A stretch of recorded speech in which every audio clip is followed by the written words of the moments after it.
Hello friends, welcome to this educational platform. आप सभी का आपके अपने इस यूट्यूब चैनल पर स्वागत है। आज के इस वीडियो लेक्चर में हम लोग डीएलएड फोर्थ सेमेस्टर के मैथमेटिक्स के कोर्स को आगे बढ़ाएंगे और उसमें आज सीखेंगे समलंब, यानी समलंब के बारे में हम सीखेंगे आज। इसमें देखिए समलंब क्या होता है, इसको इंग्लिश में बोलते हैं ट्रेपेजियम। ठीक है, इंग्लिश में क्या कहते हैं? ट्रेपेजियम। ठीक है, इंग्लिश में इसको ट्रेपेजियम कहा जाता है। ठीक है, तो ये आपका समलंब होता है। समलंब कैसा दिखता है? समलंब एक चतुर्भुज का ऐसा प्रकार है जिसमें दो समांतर, देखिए पहले तो दो समांतर रेखाएं होंगी इस तरीके से, और ये इनको ऐसे ज्वाइन करा देंगे। इस तरीके की कुछ आकृति जो आप देखते हैं इसको समलंब कहते हैं। ठीक है, इसमें देखिए ये वाली भुजा और ये वाली भुजा आमने सामने जो है, छोटी बड़ी जरूर है लेकिन ये समांतर है। समांतर का मतलब जिनका अंतर समान हो, बिल्कुल बराबर अंतर हर जगह रहे, हर जगह अंतर ये समान हो। तो आप सभी जानते हैं समांतर किसको कहते हैं। तो ये भुजाएं समांतर होती हैं और इसमें जैसे मैं इसको नाम दूं ABCD, ये ट्रेपेजियम अगर ABCD है तो इसमें क्या समांतर है? AB भुजा समांतर है CD के। ठीक, इस चिन्ह को जो ऐसे बराबर का चिन्ह ऐसे खड़े वर्टिकल लिखा बना होता है, इसको समांतर का चिन्ह पढ़ते हैं। ये जो चिन्ह है इस तरीके से समांतर का चिन्ह होता है, इसलिए इसको पढ़ेंगे कि AB भुजा समांतर है CD के, मतलब ये वाली ABCD समांतर है। ठीक है, इस प्रकार से ये दो समांतर भुजाएं और ये दो असमांतर भुजाएं, BC और DA, ये असमांतर भुजाएं। ठीक, तो ABCD एक चतुर्भुज है जिसकी दो विपरीत भुजाएं समांतर हैं। ऐसा जो चतुर्भुज है इसको समलंब कहा जाता है। ठीक है, तो इस प्रकार की रचना संरचना आपके सामने आती है तो इसी को हम समलंब कहेंगे। अब ये समलंब में आपका अगर इसका आपको जो पढ़ना है इसका क्षेत्रफल पढ़ना है, तो समलंब का अगर क्षेत्रफल की बात करें, समलंब का क्षेत्रफल, इसका सूत्र आप देखिए, तो समलंब का क्षेत्रफल, तो इसमें क्या होता है? इसका क्षेत्रफल होता है 1/2 गुणे समांतर भुजाओं का योग। समांतर भुजाओं का योग 1/2 गुणे समांतर भुजाओं का योग और इसके साथ गुणे ऊंचाई। अब इसमें ऊंचाई कैसी ली जाती है? ऊंचाई इसकी लंबवत ऊंचाई होती है। देखिए इसमें ऊंचाई कहाँ मिलेगी आपको? अगर आप इस पॉइंट को ऐसे एक 90 डिग्री पर सीधे खींचे, देखिए तो ये जो रेखा आ रही है ये इसकी इस समलंब की ऊंचाई कही जाएगी। ठीक है, जैसे चाहे यहाँ पर खींच सकते हैं या फिर आप इसको यहाँ पर खींच सकते हैं। देखिए ये भी आपकी ऊंचाई कही जाएगी। ये 90 डिग्री पर हमेशा यहाँ पर कोण बनाएंगे, यानी ये दो एक तरह से समकोण त्रिभुज कहे जा सकते हैं। ठीक है, तो यही आपकी ऊंचाई होती है, चाहे इसको या इसको, ये बराबर हो जाएंगे क्योंकि आपको मालूम है ये एक आयत की संरचना बन जाएगी या वर्ग बन जाएगा, तो ये बराबर हो जाएंगे। ये आप देख पा रहे हैं ये समकोण त्रिभुज में ये जो भुजा ब्लू कलर से मैंने बनाई है इसी को आप इसकी ऊंचाई कहेंगे। ठीक है, तो इसको आप कह सकते हैं ऊंचाई, आप h बोल सकते हैं, h से प्रदर्शित कर सकते हैं। तो ये सूत्र क्या हो जाएगा? क्षेत्रफल को अगर हम लोग एरिया बोले तो 1/2 गुणे समांतर भुजाएं यहाँ पर क्या है इस चित्र के अनुसार AB प्लस CD। देखिए AB और CD समांतर है तो समांतर भुजाओं का योग होता है, तो इसलिए ब्रैकेट में हमने AB प्लस CD लिख दिया समांतर भुजाएं, और गुणे में ऊंचाई है, ऊंचाई को हमने h माना है तो h लिख लेते। तो इस तरीके से ये शॉर्टकट में आपका एक फॉर्मूला तैयार हो गया कि समलंब का क्षेत्रफल यानी एरिया ऑफ ट्रेपेजियम होता है 1/2 गुणे समांतर भुजाओं का योग गुणे ऊंचाई। इसको आप ध्यान रखेंगे, क्या सूत्र है? 1/2 गुणे समांतर भुजाओं का योग गुणे ऊंचाई। ये समलंब का क्षेत्रफल है। अगर कभी समलंब का परिमाप पूछा जाए तो परिमाप ध्यान रखिएगा, परिमाप का मतलब होता है बाहरी भुजाओं की माप।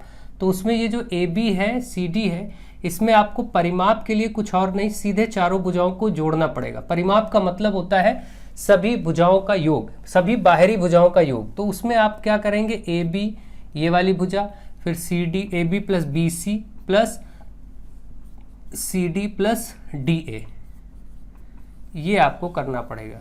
ठीक है, तो परिमाप मिलेगा। तो परिमाप और समलंब का क्षेत्रफल आपके सामने आ चुका है। अब इससे संबंधित जो भी प्रश्न आएंगे जनरली क्षेत्रफल पर ही प्रश्न आएंगे, परिमाप पर नहीं आते।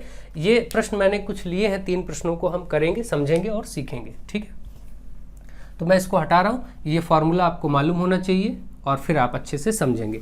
ठीक, 1-2 बातें और मैं आपको बता देता हूँ जनरल, जो समलंब से आपको जाननी चाहिए वो भी देख लीजिए। देखिए एक समलंब में क्या होता है, अगर मैं आप आपसे पूछूं कि ये जो आकृति मैं इस समय बना रहा हूं इसको क्या कहते हैं, हालांकि इसको हम आगे अभी पढ़ेंगे, लेकिन आप सभी जानते हैं कि ये आकृति क्या है। ABCD अगर मैं इसकी बात करूं, इस आकृति का नाम क्या है, इस चतुर्भुज का नाम क्या है, तो आप बताएंगे तुरंत। इसका नाम है समांतर चतुर्भुज। समांतर चतुर्भुज, जिसको इंग्लिश में पैरेललोग्राम कहते हैं। इसको हम अलग से पढ़ेंगे, ठीक है, आगे। अभी के लिए इसमें आप ये देखिए, अगर मैं इसमें कहीं पर बीच में इस तरीके से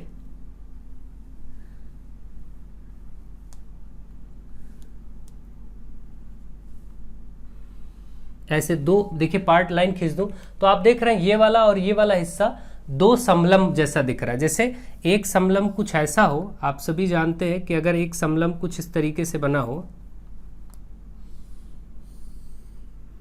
और एक समलंब और मैं ले लेता हूं, अब आप देखिए अगर इनको ज्वाइन किया जाए पलट करके, ठीक है, मतलब मैं इन दोनों समलंब को, ये वाला मैं उल्टा करके बना दूं, तो देखिए ये वाली भुजा मैं इधर ज्वाइन कर देता हूं और ये नीचे कर देता, इसको मैं उलट दे रहा हूं। अभी आप देखिएगा कुछ ऐसे, मैं ये बड़ी वाली भुजा जैसे नीचे थी, मैंने इसको ऊपर ड्रॉ कर दिया और छोटी भुजा कुछ यहाँ। अब आप देखिए बिल्कुल वैसी आकृति बन रही है और इसमें दो समलंब उल्टे एक दूसरे से जैसे चिपकाए गए हों।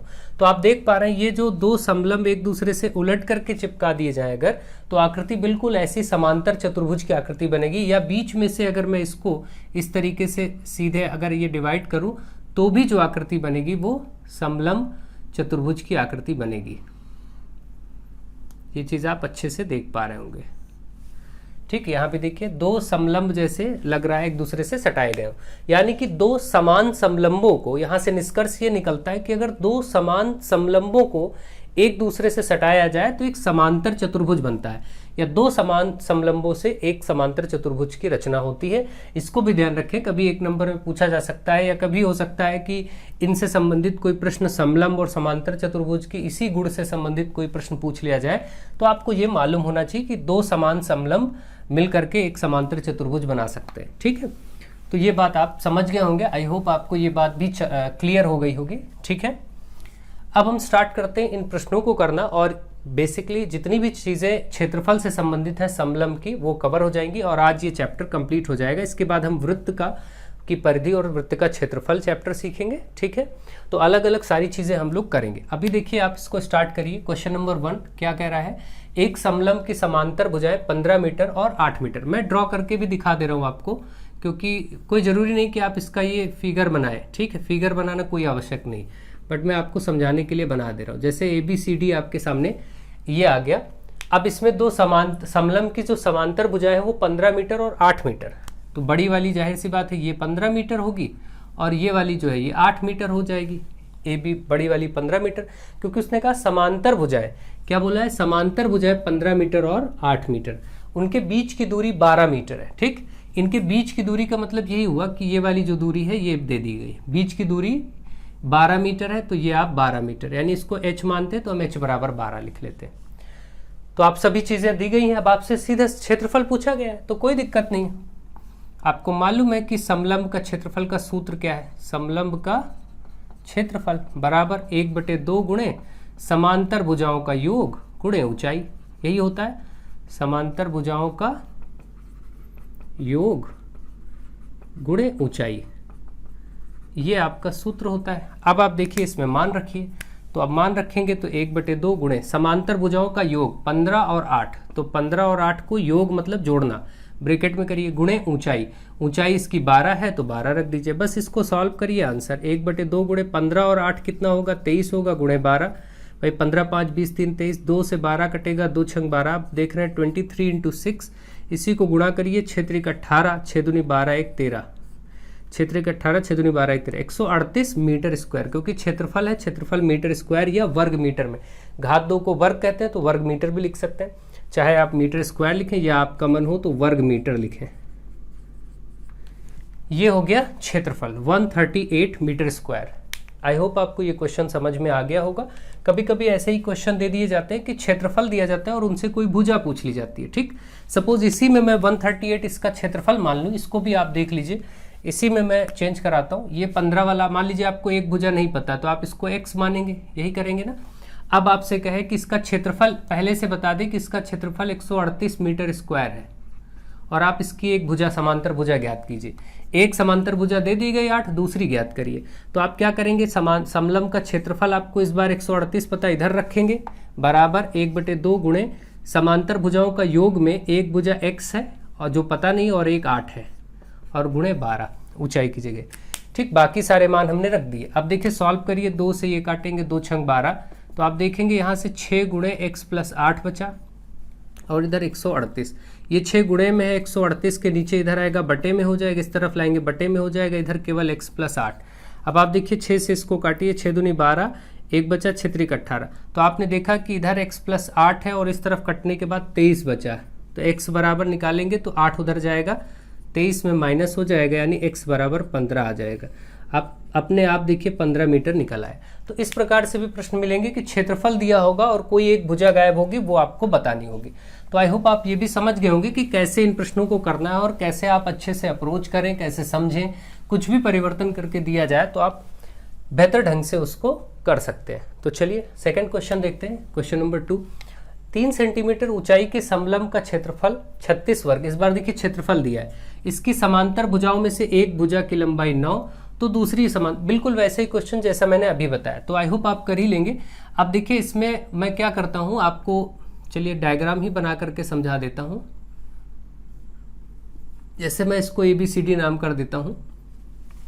इसमें बोला गया 3 सेंटीमीटर ऊंचाई, समलंब की ऊंचाई, ये जो ऊंचाई है ये 3 है, ठीक, 3 सेंटीमीटर। और बोला गया है समांतर भुजाओं में एक भुजा की लंबाई 9 है। मान लेते हैं एक 9 है और एक हमें पता नहीं, तो हम इसको x मान लेते हैं। दूसरी समांतर भुजा हमें ज्ञात करनी। और यहाँ पर जो क्षेत्रफल है, इस समलंब का क्षेत्रफल भी दे दिया गया है 36 वर्ग सेंटीमीटर। कितना? 36 सेंटीमीटर स्क्वायर। वर्ग सेंटीमीटर का है या सेंटीमीटर स्क्वायर का है, ठीक, ये दे दिया गया। अब आपको दूसरी समांतर भुजा की लंबाई बतानी है, कोई दिक्कत नहीं, सूत्र तो क्षेत्रफल का ही लगाना पड़ेगा। तो आप तुरंत वही प्रयोग करेंगे कि समलंब का क्षेत्रफल बराबर 1/2 गुणे समांतर भुजाओं का योग। मैं लिख दे रहा हूं ताकि आपको याद हो जाए इसी बहाने सुनते सुनते। समांतर भुजाओं का योग गुणे ऊंचाई। अब आप देखिए यहाँ से 1/2, क्षेत्रफल की जगह 36 इधर 36 रखिए, गुणे समांतर भुजाओं में एक 9 सेंटीमीटर थी, तो एक तो 9 रख दीजिए, और योग है तो प्लस दूसरा आप x लिख दीजिए, और गुणे ऊंचाई, ऊंचाई 3 ही है। अब आप देखिए 2 इधर गुणे में है, इधर आएगा, इधर बटे में, इधर गुणे में हो जाएगा, 2 इधर बटे में, इस तरफ गुणे में हो जाएगा, तो 36 के साथ 2 गुणे में आ जाएगा, इधर 9 + x ब्रैकेट में इंटू 3। अब देखिए 36 दूना कितना होगा 72, बराबर 9 + x ब्रैकेट में और गुणे 3। ये गुणे 3 इधर आएगा, बटे कर दीजिए, 72 के नीचे बटे आ जाएगा, और इधर 9 + x। 72 से इसको काटेंगे तो कितना आ जाएगा, देखिए 24, 3 दूनी 6, 3 चौक 12। तो आप देख रहे हैं कि ये जो 9 + x आया है ये 24 आया, इधर 24 बचा, इधर 9 + x, तो x बराबर 24 में ये 9 उधर जाएगा तो माइनस हो जाएगा, और जब माइनस होगा तो आपका कितना बचेगा, 15, है ना, 15 5 20 4 24, हाँ ठीक है, 15 बचेगा। तो इस प्रकार 15 सेंटीमीटर यहाँ पर आंसर आ गया। आई होप आपको ये चीज़ बिल्कुल क्लियर हो गई होगी, समझ में आ गई होगी कि कैसे ये 15 सेंटीमीटर आया है। बाकी इसको चेक करने के लिए आप चेक भी कर सकते हैं कि यहाँ पर 15 रख करके क्षेत्रफल निकालिए और 36 ही आ जाना चाहिए। तो आप चाहें तो यहाँ चेक कर लें, 1/2, 9 और 15 कितना होता है, यहाँ रखेंगे भाई 9 + 15 रख दीजिए, गुणे 3 चेक करिए। अब 15 और 9, 15 5 20 4 24 गुणे 3, देखिए 2 से ये कटेगा 12, 12 3 36, 36 आ गया। इसका मतलब आपका ये जो आंसर आया बिल्कुल सही है, ठीक है। तो आप ऐसे चेक भी कर सकते हैं, कोई दिक्कत नहीं, आपके ऊपर डिपेंड करता है। तो आई होप आपको समझ में आ गया कि इस प्रश्न के लिए दूसरे समांतर भुजा की लंबाई 15 सेंटीमीटर आएगी, ठीक है। चलिए ये भी प्रश्न आपका हो गया। आगे देखते हैं, और ऐसे कुछ भी प्रश्न अगर आपसे पूछे जाते हैं तो मुझे आशा है कि आप उसको ढंग से कर लेंगे और अच्छे से उसका आंसर लिख पाएंगे। Next question number 3। Question number 3 में एक फिगर बनाया गया है और उसमें कुछ वैल्यू दी गई है। एक चतुर्भुज बोला गया ABCD एक चतुर्भुज है और उसमें कुछ बातें बताई गई। चलिए इसको बना लेते हैं पहले। सपोज ऐसे,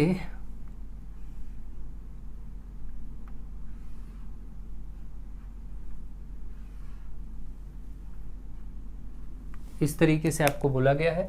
और इसमें आपको ये ए है, ये बी है, ये सी है, ये डी है और ये ई है।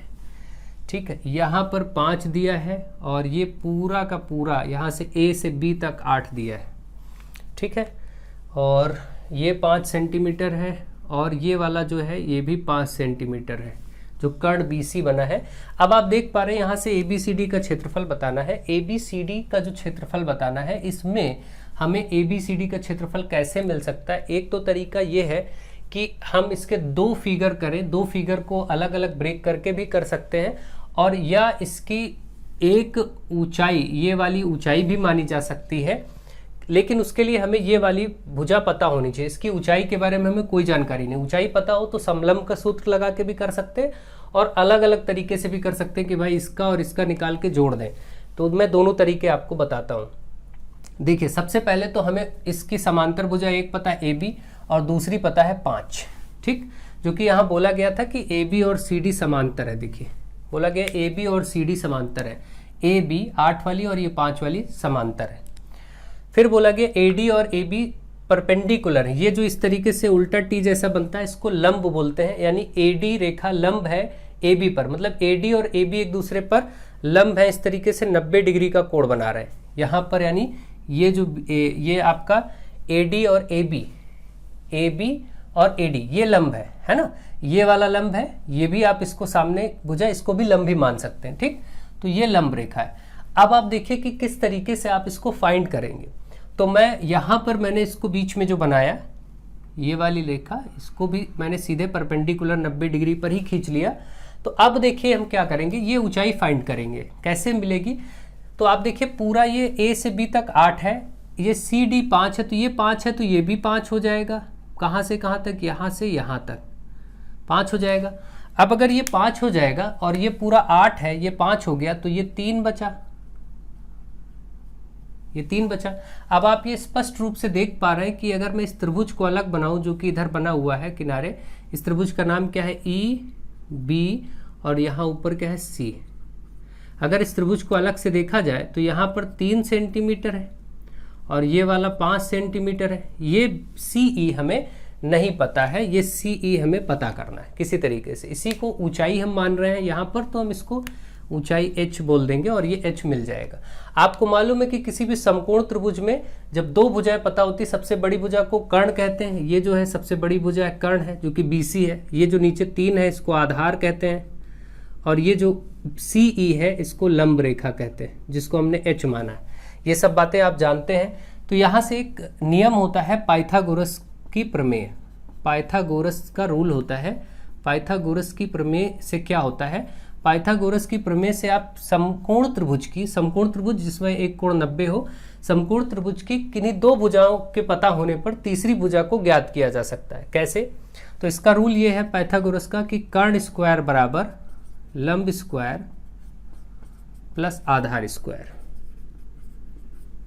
अब देखिए यहाँ से पहले इसका प्रयोग होगा। अब इसमें कर्ण यानी सबसे बड़ी वाली भुजा जो BC थी वो 5 था, यहाँ रख दीजिए मान। लंब स्क्वायर ये हमें पता नहीं है, इसको हमने H माना, H रख देते हैं।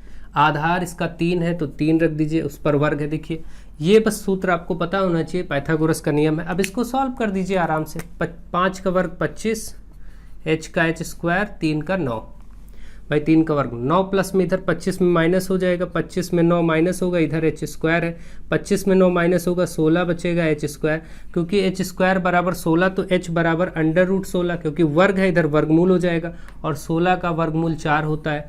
तो आपने देखा कि यहाँ पर 4 आ गया। ठीक, यानी ये वाली भुजा मिल गई 4 सेंटीमीटर। और आपको मालूम भी है कि 3, 4 और 5 पाइथागोरियन ट्रिपलेट होता है। जिनको मालूम है वो अच्छे से समझते, नहीं तो आपको निकालना मैंने बता दी। इस फॉर्मूले की मदद से इसमें एक्स्ट्रा वर्किंग करनी पड़ेगी और पहले ऊंचाई ज्ञात करेंगे। अब हम कुछ भी कर सकते हैं, कोई दिक्कत नहीं है। अब चलिए, आई होप आप इतना काम समझ गए। इसको मैंने अलग से इसीलिए समझा दिया कि ये 4 कैसे निकाला गया।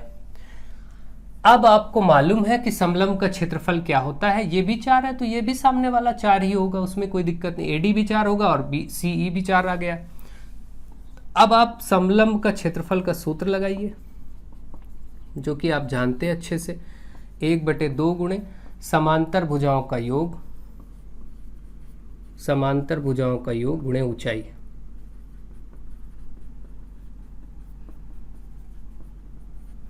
अब आप देखिए यहाँ से मान रखिए 1/2 गुणे समांतर भुजाएं, इसका एक तो 8 है और दूसरा ये वाला ऊपर 5 है, और गुणे ऊंचाई निकल के आ गया 4, 2 एकम 2, 2 दूनी 4। ठीक है, अब ये 8 और 5 कितना हो जाएगा, 8 5 हो जाएगा 13, और इधर 2, 13 दूना 26, ये आ गया 26 सेंटीमीटर स्क्वायर आंसर। क्षेत्रफल है इसलिए सेंटीमीटर स्क्वायर। एक तरीका तो ये हो गया, इसको आप नोट कर लीजिए, मैं दूसरा तरीका भी बता रहा हूँ। ये समलंब का एक तरीका हो गया, क्षेत्रफल डायरेक्ट निकाल लेंगे क्योंकि अब सब मिल गया है। और दूसरा तरीका ये भी है कि भाई हमें पता है कि ये एक आयत है 5 और 4 का, और आयत का क्षेत्रफल निकाल दें। आयत का भाई ये पूरा जो चतुर्भुज ABCD है, इसमें एक आयत बन रहा और एक त्रिभुज बन रहा, तो आयत का क्षेत्रफल प्लस त्रिभुज का क्षेत्रफल, अगर इनको जोड़ दें तो भी मिल जाएगा। अब आप देखिए आयत का क्षेत्रफल होता है लंबाई गुणे चौड़ाई, है ना, तो इसमें मान रख दीजिए, लंबाई इसकी है 5 और 4, तो 5 गुणे 4, प्लस त्रिभुज का क्षेत्रफल होता है 1/2 गुणे आधार गुणे ऊंचाई, आधार गुणे ऊंचाई, सब कुछ ये आप जानते हैं। अब जरा इसमें मान रखिए, ये तो 5 चौके 20 हो जाएगा, प्लस ये 1/2 गुणे आधार, इसका कितना है, आधार है 3 गुणे ऊंचाई 4, 2 एकम 2, 2 दूनी 4, आप देख रहे हैं ये 20 और प्लस 3 दूनी 6, ये भी देखिए उससे भी 26 ही निकल के आए, तो ऐसे भी कर सकते हैं। ठीक, अब ये आपके ऊपर डिपेंड करता है आप कैसे करना चाहते हैं, जैसे चाहे वैसे कर लें। इनकेस अगर आपको फॉर्मूला बोल रहा हो तो भी ये तरीका अपना करके भी किया जा सकता है। तो मैंने ये 3 प्रश्न आपको बहुत अच्छे से समझा दिए हैं, एक प्रश्न मैं और ले लेता हूँ और उसको भी आपको समझा देता हूँ। तो आई होप आप इसको ढंग से समझ गए होंगे, इसको आप नोट कर लीजिए, स्क्रीनशॉट ले लीजिए, और मैं अगला प्रश्न लेता हूँ और उसको समझाता हूँ।